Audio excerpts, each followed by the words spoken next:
So, this is a brief video about how to submit an assignment on TurnItIn from a computer. There is another video about how to do so from an iPad, as it is somewhat more involved. From a computer, what you'll do is first sign in to TurnItIn.com. If you've already enrolled in your class, this is a very straightforward process. If you've not done so, in other words, if you get to this page and you don't see your class listed here, go and watch the video about how to enroll. It's on this same YouTube channel. When it's time to submit an assignment, click on the name of the class for which it's due. You'll see something like this. The assignment name will be over here. The start date, which would be the earliest date you're allowed to submit anything for it, will be right here. The due date is right there, and the post date is right here. Please, whatever you do, don't confuse the due and post dates. I've had students say to me, oh, I thought it was due on September 30th, and I feel a little bit bad for them, but it's really pretty obvious that that's not the due date, this bottom one. That's actually the first time you're going to be able to see your teacher's feedback on your paper or the grade you get. So if you're the kind of student who submits things and is anxious to know what your teacher thought, which is an admirable thing to do, that's exactly the date and the time that you'll be able to do it. The other thing you'll see here is info. This will give some instructions. It'll say whether late submissions are allowed. It'll say whether resubmissions are allowed. You'll be able to click here and look at the rubric that your teacher has attached to the assignment if he or she has done so. Over here you'll see submit, view, and download.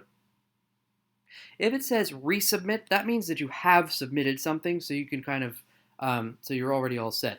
If it says submit, that means that you have not, even if you think you did. That's a very important point.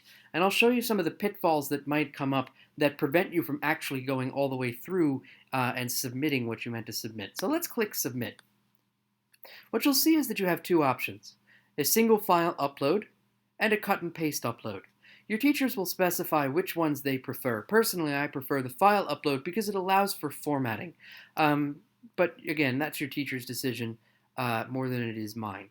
If you're looking to upload, it's pretty straightforward. You will hit Reflection 1. In my case, you'll just title it something. And then you go choose from this computer if you want to choose a file that's on your hard drive, or choose from Dropbox, or choose from Google Drive. These bottom two will work better on the iPads because the only file system that the iPad really has, the only thing that would come up if you clicked on this would be your camera roll. So if for any reason you needed to submit a photograph, this would be how you do it. But for right now, we're on my computer. Choose File, go to Documents, and I have a sample PDF right here. I also have SimCity. Don't make fun of me. Now I have this sample PDF listed right here. If I've selected the wrong one, I can go back and clear the file and give me another chance. I'll click Upload. The first page I get to is a processing page. It should not take particularly long for the document to process. You see mine is already processed. You'll see also it is my syllabus from last year. That's just the sample I've chosen to use. This has not been submitted yet. You see right here, it says, please confirm that this is the file you would like to submit.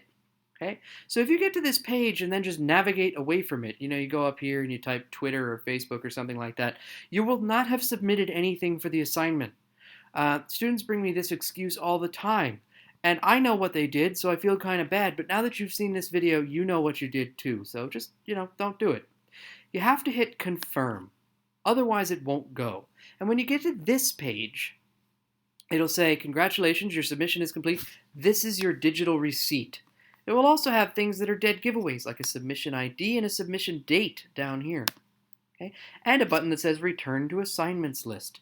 You will also, in addition to all of that, get an email receipt that tells you that you've submitted something. Once you're back at the assignment list, you see it now says Resubmit. Okay, and that's how you know you've submitted something. For the purposes of this demonstration, I'm now going to click Resubmit to show you that it brings you right back to the same page that Submit did.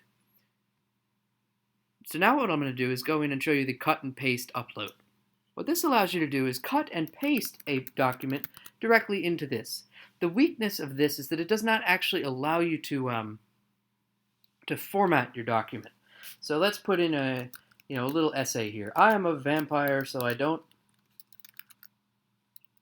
so I don't have a reflection. And I'll copy and paste that a few times. This would actually be one of the better excuses I've ever heard for why submissions were not made to my reflection assignments. Copy and paste it a few times so it looks a bit like an essay. Don't hand in anything absurd like this to your teachers, but I'm just demonstrating how it works. Now you'll click Upload. In this case, there's really nothing left that has to be done. This is a digital receipt. The submission ID is here. That means that it has been submitted. You will receive the email. Okay. Go to Portfolio. That'll bring me right back to this page again. One caveat with regard to copying and pasting. So let me go in and do that again just to show you. Many teachers are going to require that things be double spaced. If you submit an essay on this, on a copy and paste format, you can double space it by hand. The problem is this doesn't actually work. It works beautifully when it's in this text box, but then the way your teacher sees this, it becomes nearly impossible to read because the lines are actually of a different length. So what I'll end up with when I have things like this is a terribly spaced out paper that I really can't decipher. So definitely do not do that. So those are the two ways to submit a document from a computer. My next video will be about how to submit a document from an iPad.